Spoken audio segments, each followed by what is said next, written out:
Boa noite, vamos mais uma caminhada nossa da ciência e fé. E hoje tratando sobre um assunto bem discutido atualmente, e sobre o Jesus histórico ou o Cristo da fé. E ao longo da teologia cristã, a história teve um papel muito importante. O motivo disso que, embora pareça óbvio, nem sempre se mostrou assim tão claro para a gente. Contudo, se nós retornarmos à própria história do povo de Israel, veremos que ali já se encontra a base para a preocupação histórica a respeito de Deus. Em todo o relato bíblico, o Deus de Israel foi sempre conhecido como um Deus a partir da história, diferentemente dos outros deuses dos outros povos que viviam nas comunidades vizinhas da época. Israel, ao se referir a seu Deus, sempre relatava as obras realizadas por esse Deus ao longo de sua história como povo. O Deus de Israel é aquele que os tirou da terra do Egito, da terra da escravidão, e os fez habitar na terra de Canaã. É aquele Deus que chamou Abraão e o mandou sair da terra de seus pais e ir para uma terra que seria mostrada a ele, e tantos outros exemplos que o texto bíblico nos mostra. E a comunidade cristã surge a partir desse povo que vê Deus atuante na história e se revela ao povo da própria história. Os evangelhos escritos pelas primeiras comunidades cristãs tratam de narrar histórias da pessoa de Jesus, que para os cristãos é a revelação histórica da pessoa de Deus, e pela interpretação das promessas feitas a Deus, a seu povo, o Cristo de Deus que deveria vir ao mundo, como dizia e anunciava o Antigo Testamento. Entretanto, porém, somente na Idade Moderna, a partir de 1748, daí por diante, que alguns teólogos começaram a questionar qual a relação existente entre o Jesus da história, relatado pelos evangelhos, e o Cristo da fé, pregado até então pela Igreja. Desse questionamento é que surgem as chamadas buscas do Jesus histórico, que ele continua até os dias de hoje, e geraram diversos livros, muitos deles não muito sérios, a respeito da pessoa de Jesus. No entanto, em nível histórico e teológico, essas buscas apresentam, pelo menos até hoje, 3 fases. Então a primeira, ela iniciou mais ou menos nessa época que eu disse, 1748, por Rei Marus, e finalizada por volta de 1901 por Albert Schweitzer, que chega à conclusão de que é impossível fazer uma biografia de Jesus, o que dá margem, então, para que pouco antes do início da segunda busca de Jesus histórico, surge a ideia de Bultmann, que é um outro teólogo, de que somente o Cristo da fé é importante para o ser cristão, e que o Jesus histórico não precisa, assim, ser procurado dessa forma. Então essa foi a primeira fase da busca, ou seja, o Cristo da fé que interessa, o Jesus histórico não vai interessar tanto.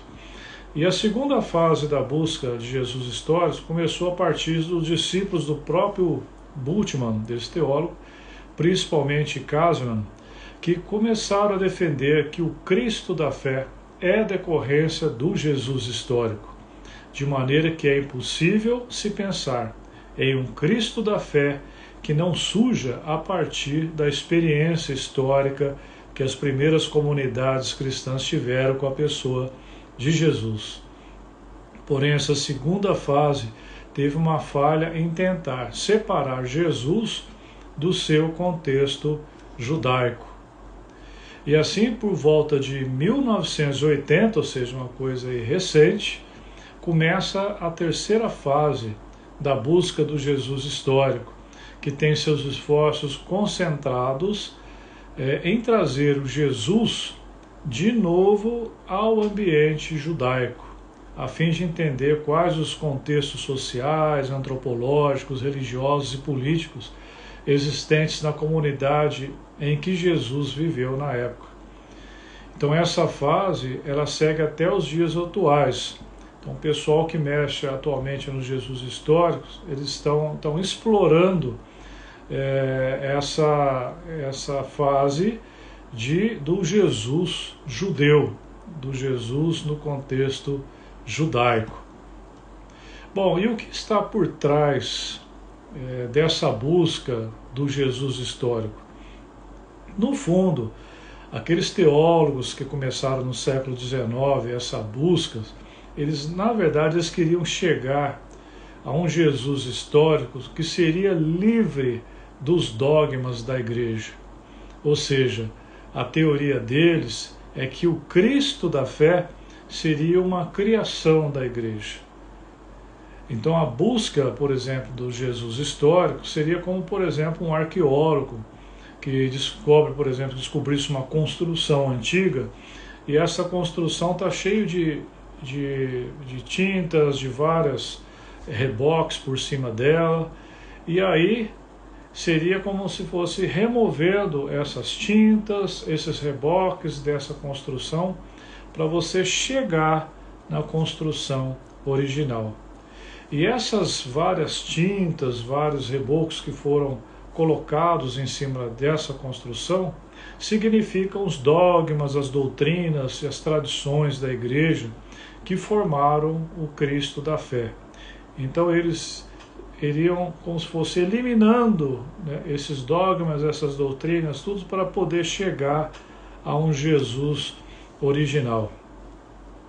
E outros teólogos começaram também a especular Jesus histórico como se fosse um pregador moral, né, do contexto judaico, e que o apóstolo Paulo tirou esse foco do Jesus pregador, um rabino judaico, e colocou o foco na pessoa de Jesus, de forma que se começou a criar um Cristo da fé, um Cristo dentro de nós.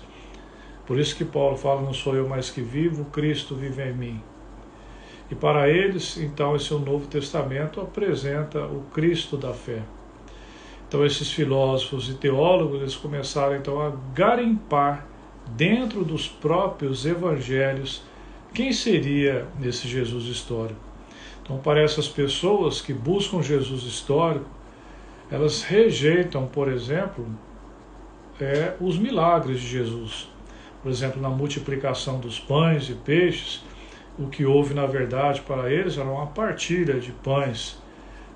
Ou seja, algumas pessoas tinham os pães, outros os peixes, e Jesus, com o seu sermão, teria convencido as pessoas a dividirem os alimentos. E, portanto, essa visão do Jesus histórico, ela não tem nada de sobrenatural. E esse tipo de visão continua muito presente hoje no meio cristão. Ou seja, um Jesus, na verdade, que não tem nada de sobrenatural. Ele, na verdade, é uma espécie de mistura de Che Guevara com John Lennon, que prega a paz e amor, e a partilha, né, o repartir o pão, o viver em comunidade. E aí vocês já viram esse discurso ideológico por aí. Então é essa a visão. E não tem nada de sobrenatural nesse Jesus. Na visão desses autores, os evangelhos têm muito pouco da realidade. Portanto, essa eliminação dessas camadas acabou eliminando os próprios evangelhos e a imagem de Jesus. Ou seja, se eu começar a eliminar dos evangelhos tudo que é sobrenatural, eu vou acabar quase desaparecendo aí com todos os evangelhos. Se o historiador que está aí procurando Jesus histórico, ele elimina o Evangelho, que é a principal fonte histórica, então esse Jesus histórico, ele será construído a partir dos pressupostos do próprio historiador. Ou seja, será um Jesus criado pelo historiador.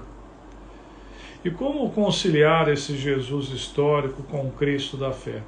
Embora não explicitamente, essa é a questão que, na verdade, permeia principalmente a primeira e a segunda busca do Jesus histórico e se coloca como um desafio para o cristianismo ainda nos tempos atuais, à medida que as pesquisas a respeito dessa questão elas vão avançando.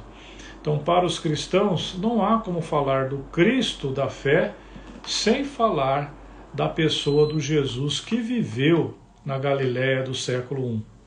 A pessoa do Jesus histórico é o Cristo da fé para os cristãos. Se pensarmos como Bultmann que somente o Cristo da fé é importante e desconsiderarmos a pessoa de Jesus, seria como crer em um Deus sem história, em uma criação mitológica. Seria como crer em mais um discurso bem elaborado das primeiras comunidades cristãs que restaram até os nossos dias. Em ambos os casos, e longe do verdadeiro testemunho pregado pelas primeiras testemunhas, frutos da experiência como o Cristo ressuscitado. Então, curiosamente, o fator experiência, embora muito relegada pelo método histórico, é um divisor de águas dentro desse campo. Então, embora a pesquisa racional, histórica, se mostre necessária na tentativa de que essa convergência entre o Jesus histórico e o Cristo da fé para o cristianismo se torne possível, não podemos esquecer que a experiência da fé é crucial para que esse Jesus, Cristo, se torne um Jesus real para nós, ou seja, um Jesus que nos fala ao nosso encontro quando nos dispomos a ir até Ele, um Jesus vivo. Então esse encontro, ele não se dá somente por uma teologia escolar, ele vem também através de uma experiência com Jesus, através de um viver como Jesus viveu, uma total abertura para o Deus e para o próximo, passando a ser uma exegese, ou seja, uma modificação da vida com a presença deste Jesus.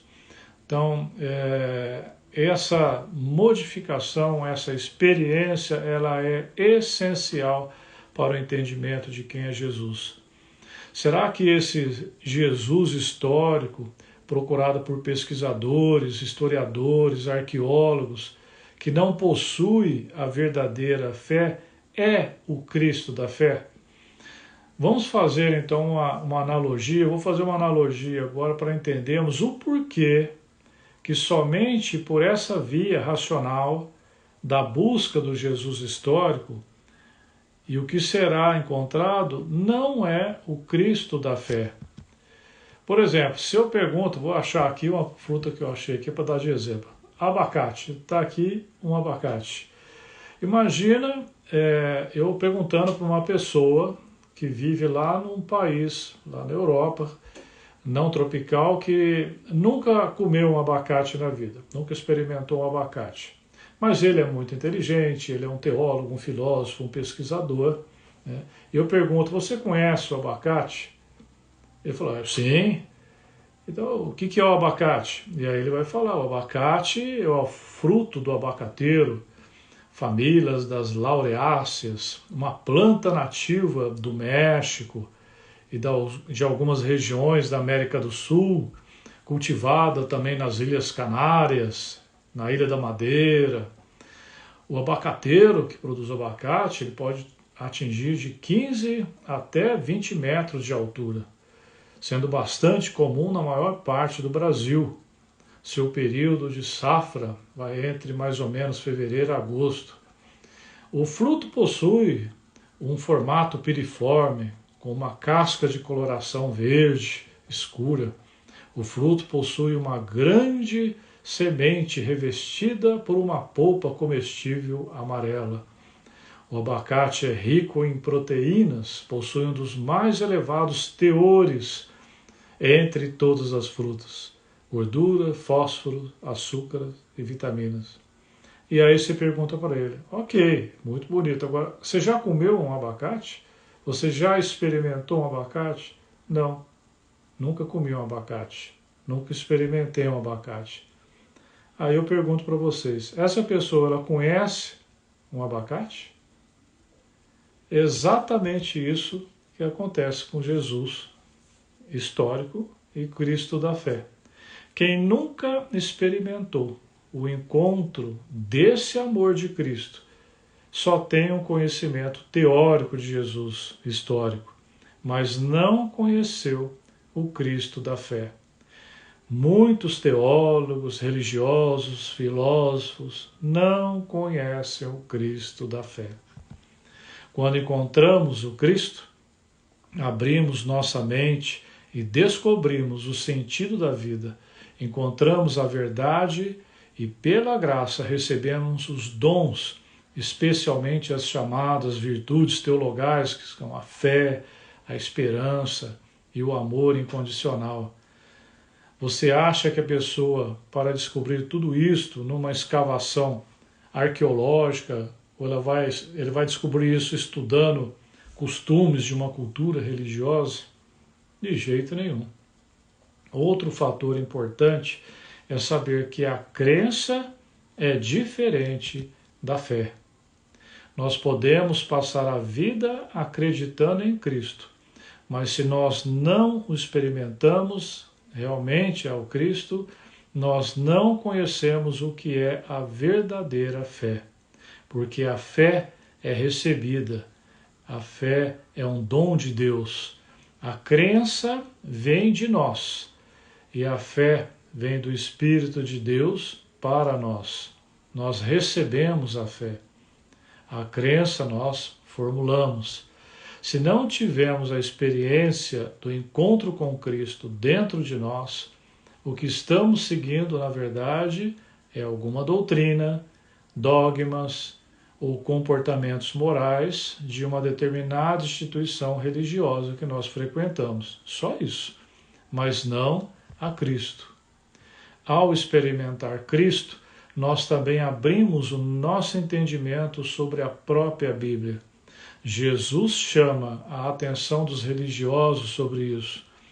E lá em João 5, 39 e 40, olha que interessante, o Jesus falando para os religiosos: vocês estudam cuidadosamente as Escrituras, porque pensam que nelas vocês têm a vida eterna, e são as Escrituras que testemunham a meu respeito. Contudo, vocês não querem vir a mim para terem a vida. Olha o que Jesus está falando para os religiosos da época, para os fariseus, para os escribas. Vocês ficam aí estudando a Bíblia, e a Bíblia, querendo se salvar com a Bíblia, mas a Bíblia está falando sobre mim. Mas vocês não vêm a mim para ter a vida eterna, porque quem dá essa vida modificada, transformada, a vida eterna, sou eu, não é a Bíblia. A Bíblia apenas está falando sobre mim, mas você, para conhecer a vida eterna, o sentido da vida, você tem que vir a mim. Por isso que tem uma frase interessante que fala assim: a Bíblia contém a palavra de Deus, mas ela não é a palavra de Deus, porque a palavra de Deus é Cristo vivo, que está vivo aí dentro de nós, dentro de todos nós. Ele está vivo. Ele é a palavra de Deus.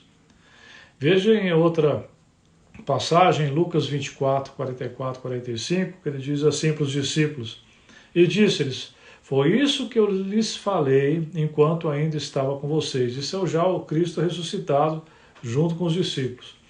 Era necessário que se cumprisse tudo o que a meu respeito estava escrito na lei de Moisés, nos profetas e nos salmos. Então lhes abriu o entendimento para que pudesse compreender as Escrituras. O que Jesus estava falando para os discípulos? Olha, toda a Escritura, a Bíblia, estava falando sobre mim. E aqui, naquele momento, por meio do Espírito Santo, eles abriram a sua mente, ou seja, por meio de Cristo, eles abriram a mente para entender a Bíblia. Então, por isso que a Bíblia é preciso ter uma interpretação espiritual para entendermos a Bíblia. Porque se nós lermos a Bíblia simplesmente como um livro histórico, um livro por curiosidade de uma religião, lendo a Bíblia com a calculadora do lado, ver que se acha alguma coisa que está errado, nós não vamos entender a Bíblia, porque a Bíblia contém uma mensagem espiritual, uma mensagem teológica. E só quando encontramos a Cristo é que nós vamos entender realmente a Bíblia. Sem experimentarmos realmente a Cristo, então não teremos esse entendimento das Sagradas Escrituras. É isso que Jesus mostrou aos religiosos e a seus discípulos. Podemos, então, ser especialistas em hermenêutica, exegese, arqueologia bíblica, ciência da religião, teologia. Existem muitos teólogos que não conheceram a Cristo. História do judaísmo, cristianismo. Eu falei teólogos, mas inclusive tem muitos padres e pastores que não conheceram a Cristo. Estou falando isso que é real. Ou seja, não tiveram a experiência desse encontro com Cristo. Pregam muito bem, sabem teologia, sabem a doutrina, sabem a Bíblia, mas não tiveram essa experiência desse encontro. Então, existe um conhecimento intelectual, mas não experiencial. Ou seja, conhecimento experiencial é o conhecimento que vivencia uma experiência e não é um conhecimento de livro. E os dois maiores exemplos disso, inclusive, estão no Novo Testamento com o apóstolo Paulo e o Nicodemos. Os dois eram judeus, os dois acreditavam em Deus, os dois eram extremamente religiosos, extremamente cultos. Entretanto, no dia que eles encontraram Jesus, houve uma transformação na vida dele. Então eles viram que quando encontram Jesus é uma outra coisa, que não tem nada a ver com tudo aquilo que eles tinham estudado na Bíblia, estudado nas tradições religiosas, e era uma coisa diferente. Então eles foram transformados e viram que eles descobriram ao encontrar Jesus uma outra coisa. Veja bem o que Paulo fala nas cartas aos Filipenses, capítulo 3, 5 a 9. Paulo falando de si, circuncidado, ou seja, eu era circuncidado, judeu, no 8º dia de vida, pertencente ao povo de Israel, à tribo de Benjamim, verdadeiro hebreu, quanto à lei, um fariseu, ou seja, ele era um fariseu, Paulo. Quanto ao zelo, perseguidor da igreja, quanto à justiça que há na lei, irrepreensível. Ou seja, Paulo respeitava todas as regras do judaísmo, todas as regras morais da religião, ou seja, não tinha erro. Mas o que para mim era vantagem ou lucro, passei a considerar como perda por causa de Cristo. Ou seja, tudo que ele sabia, tudo que ele respeitava na religião, quando ele encontra Cristo, o que ele achava o máximo passou a ser o mínimo. E continua falando, mais do que isso, considero tudo como perda, comparado com a suprema grandeza do conhecimento de Cristo, Jesus, meu Senhor, por cuja causa perdi todas as coisas. Ou seja, tudo que eu tinha aprendido na religião, inclusive com o maior mestre da época, Gamaliel, foi tudo para o espaço. E olha o que ele fala sobre todo o conhecimento que ele tinha. Eu as considero, o desconhecimento, como esterco para poder ganhar a Cristo e ser encontrado nele, não tendo a minha própria justiça que procede da lei, mas a que vem mediante a fé em Cristo. A justiça que procede de Deus se baseia na fé. Ou seja, tudo que ele tinha estudado na religião, nas regras morais, leis, daí por diante, quando ele encontra a graça, quando ele encontra Cristo, aquilo tudo vai por água abaixo, porque ele vê que não é aquilo que ele vai chegar a Deus, ao caminho, a essa abertura, ao despertar espiritual, ao despertar da consciência. Então tudo que ele pensava que era o máximo tornou-se mínimo. Ele fala aí, inclusive na Bíblia, tornou-se um esterco, porque quando ele encontra Cristo, é que ele abriu a mente, ele vai entender o sentido da vida, e todas aquelas regras que ele estava tentando seguir para chegar lá não valeram de nada. Portanto, em termos de entender a espiritualidade cristã, de nada adianta nós sermos teólogos, historiadores da religião, arqueólogos, biblistas, se não tivermos um encontro verdadeiro com Cristo. Seremos apenas especialistas e convenceremos apenas quem está no mundo e ainda não teve o despertar espiritual. Aí esse pessoal vão ficar impressionado, né, com o nosso conhecimento teológico, filosófico, né? Mas, para quem já teve o despertar espiritual, logo vê que nós não conhecemos nada. É o nível de conhecimento que satisfaz somente o homem natural, mas não o espiritual. Saber sobre o Jesus histórico, sem dúvida, é interessantíssimo, mas pesquisar o Jesus histórico sem ter encontrado o Cristo da fé, o que será encontrado será o quê? Um Jesus à imagem e semelhança do próprio pesquisador. E aproveitando aí por falar em Jesus histórico e Cristo da fé, essa semana nós vamos comemorar o aniversário dele, aniversário da pessoa mais especial que esteve aqui nesse mundo.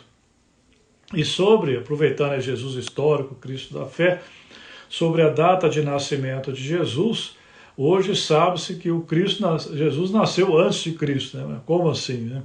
É porque, sou até esquisito, porque na época, quando Maria e José foram para Belém, onde nasceu Jesus, eles foram para Belém por conta de um censo que estava acontecendo, que era o censo de Quirino, no reinado de César Augusto. E esse censo foi já descoberto pelos historiadores, foi por volta do ano 7 a 6 antes de Cristo. Ou seja, foi nessa data que Maria e José foram para Belém quando Cristo nasceu. E outro dado histórico também muito importante é que Herodes o Grande, aquele que mandou matar as crianças até 2 anos em Belém, na tentativa de eliminar Jesus, porque falaram que ele seria o rei dos judeus, esse Herodes ele morreu no ano 4 antes de Cristo. E se ele mandou matar as crianças, ou seja, até 2 anos, então Cristo nasceu antes do 4, provavelmente por volta do ano 6 antes de Cristo. Então, o Cristo, Jesus, porque Cristo existe desde todo, sempre. Mas o Jesus, ele nasce, a humanidade, Cristo encarnado, ele nasce por volta aí do ano 6 antes de Cristo. E outra questão também, que é muito polêmica, é sobre o mês que Jesus nasceu. Então nós comemoramos o aniversário de Jesus em dezembro, que é o Natal. Só que na cidade palestina, né, de Belém, onde Jesus nasceu, no mês de dezembro é inverno e muito frio para os pastores levarem o gado no pasto, como foi descrito lá no Natal, daqueles pastores que estavam lá. Jesus, é um consenso entre os teólogos e historiadores, Jesus provavelmente nasceu ou no mês de março e abril, ou então setembro ou outubro, que era quando os pastores estão aí no campo. E por que escolheram então dezembro para comemorar essa data tão especial? É porque em dezembro acontece um fenômeno chamado solstício do inverno, e nessa época o sol demora para nascer e se põe precocemente. É, portanto, o dia mais curto do ano e a noite mais longa. A noite longa significa as trevas, os descaminhos e também as nossas sombras interiores. Após uma longa noite, existe o renascimento do sol, significando simbolicamente a vitória da luz sobre a escuridão. É nesse momento que nasce a esperança, é que nasce aquele que é o caminho, a verdade e a vida. Então eu desejo a você que nessa data aconteça o nascimento de Jesus em seu coração, o Cristo da fé, com toda a força da luz do sol. E assim você passará a realmente entender o significado do Feliz Natal. Feliz nascimento de Jesus. Que Deus te abençoe com essa graça, um Feliz Natal e um grande abraço no coração.